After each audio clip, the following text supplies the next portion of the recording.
arinta tanaasulku waxay ku imaaday horaantii adiga muddo 3 bilood laga jooga baaq nabadeed socday uqaal waxgarad iyo culimo ayaa arintan dalka dhex socday iyo shacabka in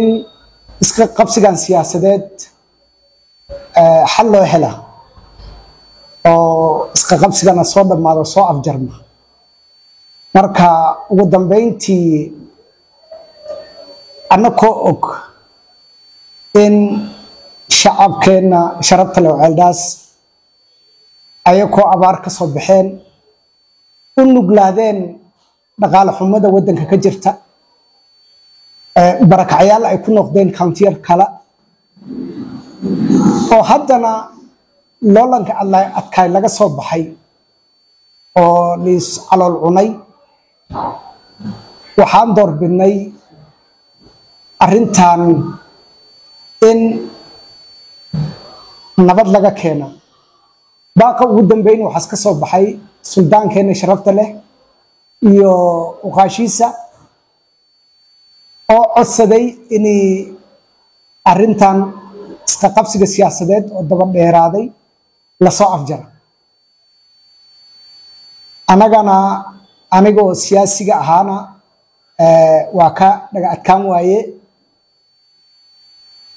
inkastoon ogahay loolankii adkaa oo la soo galay shacabkii iyo taageerana dhibaato badan ay ka soo gaartay sababaha aan u aqbalay baaqaas nabadeed ee tanaasulkana ay tahay inay shacabka loo turo shacabkii haddaa iska qabsigana dheeraaday waxaa ku dhacday inay adeega asaasiga hataa ay waayaan maadaama meesha iska qabsi siyaasadeed ay ka jirta ayagana dhibaatooyin fara badan ay ku dhacday tacliinta caafimaadka iyo adeega asaasigana ay cariiri ka gashay arintan iska qabsigan daba dheeraatina ay u horseedi karta inayba dadkii ay aad iskugu xumaadaan oo hataa colaad horseeda tii aan doorbidnay inaan tanaasul aan ka xigna madax meel ka sareyso la salax malaha suldaankeena sharafta lahaay handaad imaaday Nairobi asigii odayaashiisa baaqi waan ku aqbalnay inaan tanaasulo on arintan maxkamadda aan ka soo reebo iska qabsi daba dheeraaday shacabka dan mu aha waan ogahay qalbigooda waa dheeraaday arintan tanaasulkana qaarkood way ku adkaatay inay aqbalaan laakiin waxaan leenahay shacabkeena sharafta badan arintan tanaasulka waa indan waan ognahay qalbigiina waa dheeraaday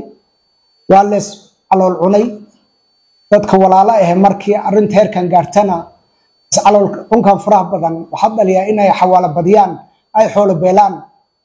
annagana ma doonayni arin siyaasadeed in shacabka ay isku xumaadaan oo heer colaadeetata ay gaarta markaan baaqaan u diraya shacabkeena sharafta badan waxaa waaye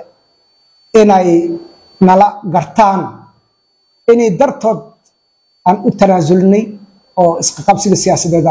aan u dhamayn